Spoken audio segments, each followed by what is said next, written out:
gentle moves.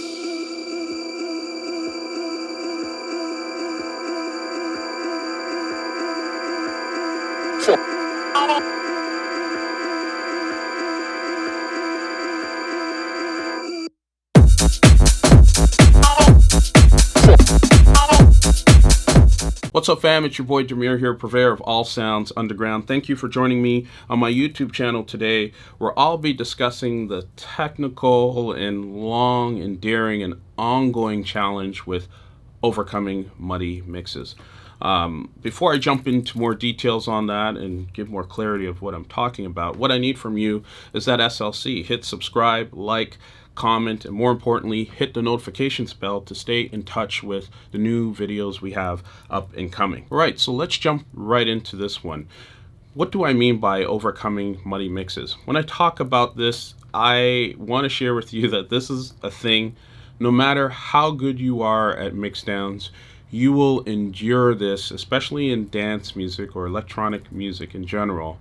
You will endure this challenge for a number of years to come. And even when you think you got it right, you still find different ways in which you can improve. So here's what I'm going to share with you, some of my top 3 techniques to improve this.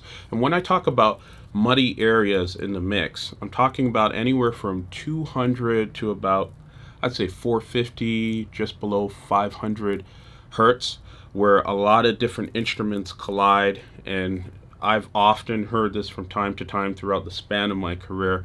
Hey, it's a little muddy in this area. Can you fix this or do some things to check it? So I'm going to share 3 specific techniques or practical techniques that you can use to overcome this. So point number 1 is to work backwards. And what I mean by this is when you feel that you have your mix at a certain area where you're close to a pre-master level, I suggest working from the main mix bus and then right on back to problematic areas in your mix. And I'll get more into what those problematic areas could be in our genre of music. But the great tool I use for this is called FabFilter's multi-band compressor, I believe it is, FabFilter MB. And it's great for cleaning up the low to low mid section, and we're focusing on the low mid section here. And I've been able to play with this to determine, okay, this area is a bit muddy. Let me just take it down in the main mix, but not too sharp though. I'm talking about very gentle moves, anywhere from 2 to 3 dB to observe what's happening in that area. And then I move into, okay, well, where are the collisions? And there's a great tool from Melda. It's called, I believe it's Melda Analyzer. And it literally shows you the conflicts between certain instruments where you can clean up in this area. So you notice a lot of what I'm talking about here is somewhat visual when it comes to that particular analyzer. So it's here where I would say this technique of working backwards forces you to use both your ears and to see what's happening in the frequency spectrum in those specific areas. It's genuinely improved my mixes quite a bit. I mean, I still have a bit to work on, and I think it's going to be a forever thing in this area, but by taking this approach, I've been able to hone in on key parts of my mixes that were muddy, and I can make fine-tuned adjustments accordingly. And this leads into point number 2, which is to target key areas of the mix. So for electronic music, kick, bass, as well as snares with some low frequency information, any keys that have low information in the frequency spectrum there are where I would target.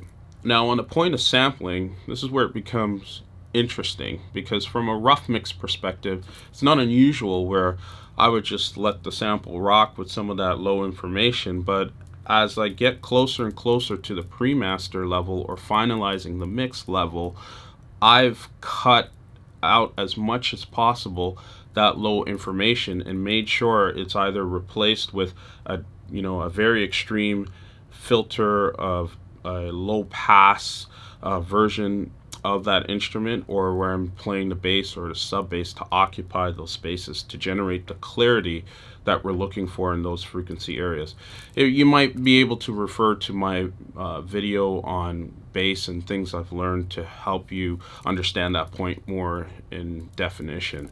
But generally, that's what I do in terms of handling samples with low information. Similar with other instruments, like with the snares and kick, I generally tend to lean heavily on track spacer. It hasn't been unusual that I've basically sidechained a snare with my kick. So every time the kick hit, it would remove that low frequency information out of the snare, so to speak. And sometimes I've done it gently with keys, but you have to use a blend of what you're seeing visually in the analysis as well as what your ears are telling you as you're honing in on these key instruments. Those are just some of the ones that often come up for me in terms of what muddy the mix. One would probably say sub bass should be in there as well. And I'd say that is true only if you're adding harmonics to it, where it takes the frequency of a sub bass instrument well into, I'm talking over 250 to, 3 or 400 hertz as an extreme. Generally, sub bass tends to be anywhere between 20 to 110 hertz, or at least that's where I like to target it in my mixes. And last but not least, and it might seem like a very obvious point, is to not boost in those areas from the 2 to 500 hertz area. Try not to boost very aggressively in those areas, because over time and over a certain amount of instruments and tracks within your mix, it will just add a big block of mud in there, and it's something you want to try and avoid. I'm trying to avoid it as much as possible. I'm still learning to try and master this area as best as possible, but that's an obvious one. Try not to boost too heavily in those areas across your instruments. And there you have it. Those are my thoughts on overcoming muddy mixes. I usually join the conversation within 24 to 48 hours of posting these videos. Let me know your thoughts. I would love to hear them. And the conversation doesn't have to stop here. We have an amazing Discord community. The link is described below in the description, as well as on my patreon.com, where there's a host of other people very interested in this music and production. And I'm so happy with the community that we've built over time. Much love and respect to you. Peace.